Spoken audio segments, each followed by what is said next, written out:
חברים, כן, אני צעירה משהו, אנחנו נעשה סרטון, תקשיבו.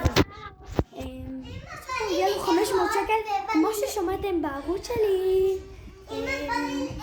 מי שלא שמע, לכו עכשיו לצפות בו. לכו, זה כאן למטה. ותמיד כשאני הולך למראה, אני פוגע את המצלמה. מה?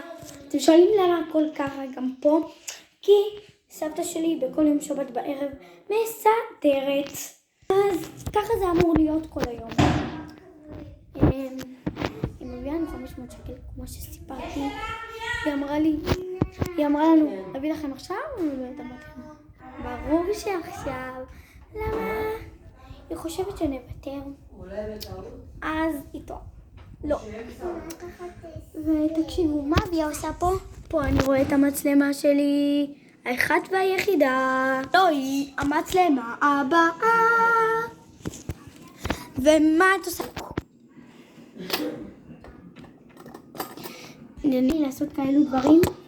למה את עושה כאלו דברים, אביה?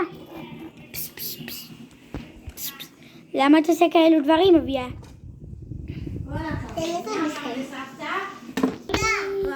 טוב, משהו אחרת עכשיו בקיצור אנחנו הולכים הביתה לבאר שבע, מגדרה עד באר שבע. אז אתם רוצים חלק 2? תדחו.